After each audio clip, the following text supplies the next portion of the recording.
जिसने अपने अद्भुत इमेजिनेशन से दुनिया के अनगिनत बच्चों के बचपन में खुशियां बिखेरी हैं।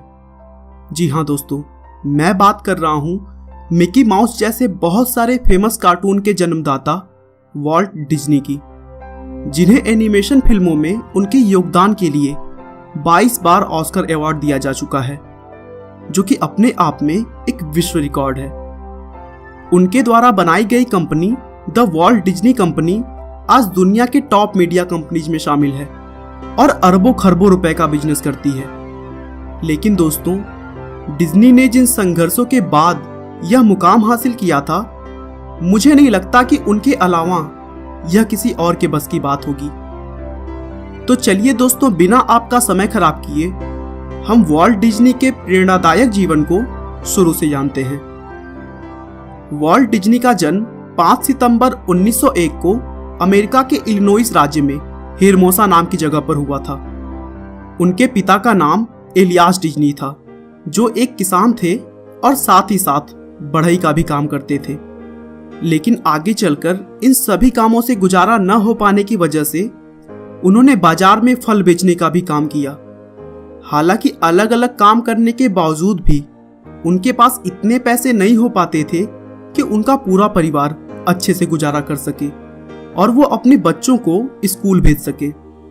इसीलिए उन्होंने अपना खेत बेच दिया और 1906 में एक छोटे से गांव मार्सलेन मिसौरी में आकर बस गए, जहां पर वॉल्ट के अंकल की जमीन पहले से थी।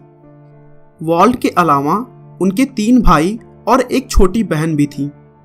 और अगर ड्राइंग की बात करें तो उन्हें शुरू से ड्राइंग करना बहुत पसंद था।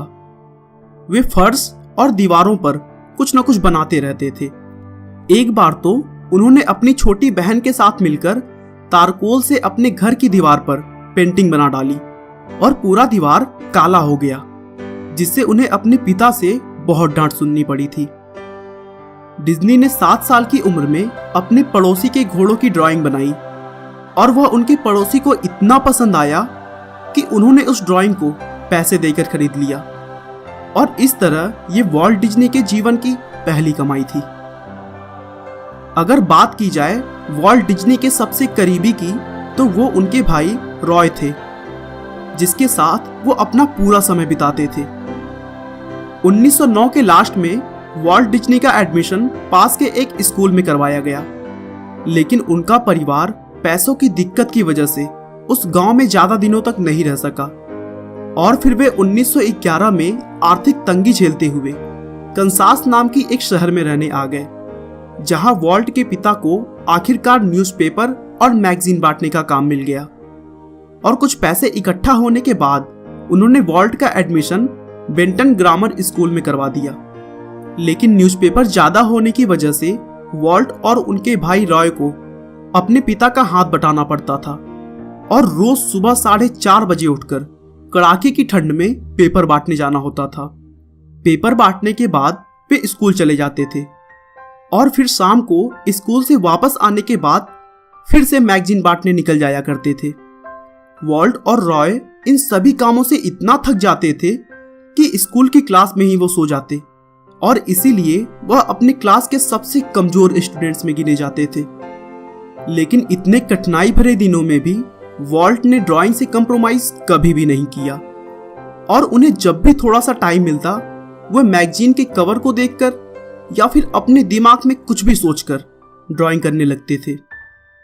वॉल्ट अक्सर अपने घर के पास के एक सैलून में जाकर ड्राइंग बनाया करते थे और उनकी ड्राइंग इतनी अच्छी होती थी कि सैलून का मालिक उनकी ड्राइंग के बदले में मुफ्त में उनके बाल काटता था और जब कभी बाल कटवाने की जरूरत नहीं होती थी तो पैसे भी देता था। लेकिन वॉल्ट उन ड्राइंग्स को पैसे की लालच में नहीं बनाते थे, बल्कि इसलिए बनाते थे क्योंकि सैलून का मालिक उनकी ड्राइंग को अपने दीवार पर फ्रेम करवा के लगा देता था और बहुत सारे लोग उनके ड्राइंग्स को देखकर उन्हें शाबाशी देते थे, जिससे डिज्नी को दिल से खुशी मिलती थी और उनका मनोबल बढ़ता था।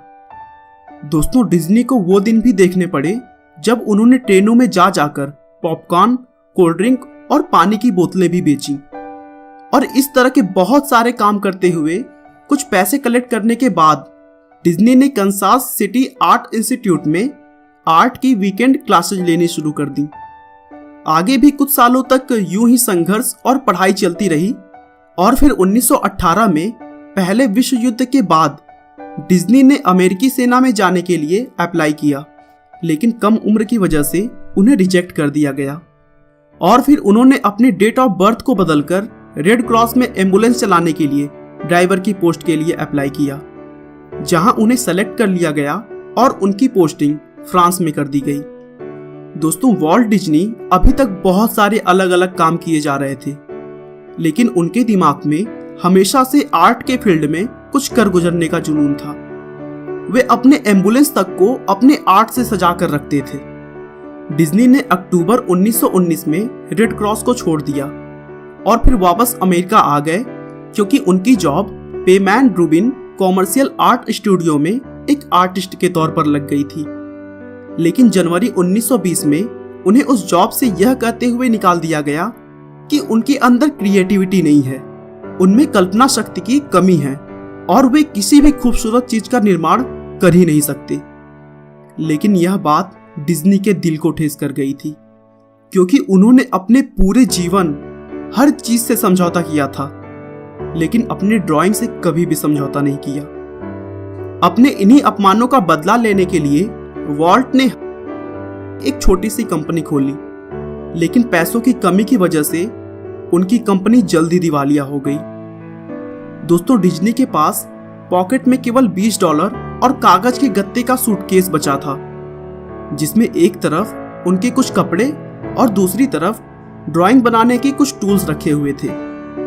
लेकिन दोस्तों, उन्होंने अपने प्रयासों को, अपनी कोशिशों को कभी भी नहीं छोड़ा और अपने भाई रॉय द्वारा बचाए गए $2000 की मदद से एक और कंपनी बनाई, जिसका नाम डिज्नी ब्रदर्स स्टूडियो रखा और फिर बाद में इसका नाम बदलकर द वॉल्ट डिज्नी कंपनी कर दिया। और दोस्तों, कहते हैं ना कि हार मानो नहीं तो कोशिश बेकार नहीं होती, कोशिश करने वालों की कभी हार नहीं होती। डिज्नी ब्रदर्स द्वारा बनाई गई यह कंपनी बहुत ही जल्द चल पड़ी और फिर आगे चलकर उन्होंने बहुत सारे लोगों को जॉब पर भी रखा। अब वॉल्ट डिज्नी का जीवन काफी हद तक पटरी पर आ चुका था। उन्होंने जुलाई 1925 में लिलियन नाम की एक लड़की से शादी कर ली, जो उनकी कंपनी में बतौर आर्टिस्ट काम करती थी। लेकिन दोस्तों, अब बात करते हैं उस कार्टून कैरेक्टर की जिसने वॉल्ट डिज्नी को शिखर पर पहुंचा दिया। 1928 में न्यूयॉर्क से कैलिफोर्निया जाते समय ट्रेन में एक कागज पर वॉल्ट ने कुछ अजीबोगरीब कार्टून बनाना शुरू किया और अंत में उन्होंने एक चूहे के आकार का ड्राइंग बनाया, जिसका नाम उन्होंने अपने पत्नी के कहने पर मिकी दिया। और फिर उस ड्राइंग का एनिमेशन बनाकर उन्होंने मिकी को अपना आवाज दिया।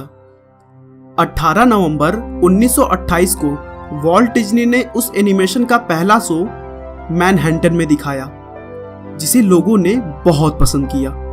और फिर उसके बाद से वॉल्ट डिज्नी ने कभी भी पीछे मुड़कर नहीं देखा और एक के बाद एक बेहतरीन एनिमेशन फिल्में इस दुनिया को दी। उन्होंने पूरी दुनिया से 950 से भी ज्यादा पुरस्कार और सम्मान प्राप्त किए। इतना ही नहीं, इस फिल्म इंडस्ट्री के सबसे बड़े पुरस्कार ऑस्कर के लिए 59 बार उनका नॉमिनेशन किया गया, जिसमें 22 बार वे इसे जीतने में सफल रहे। आखिरकार इस दुनिया में एनिमेशन फिल्मों को एक नई ऊंचाई देने के बाद 15 दिसंबर 1966 को वॉल्ट डिज्नी ने इस दुनिया को अलविदा कहा। दोस्तों, अगर आप भी अपनी लाइफ में किन्हीं मुश्किलों से गुजर रहे हैं तो एक बात याद रखिए कि मुश्किलें केवल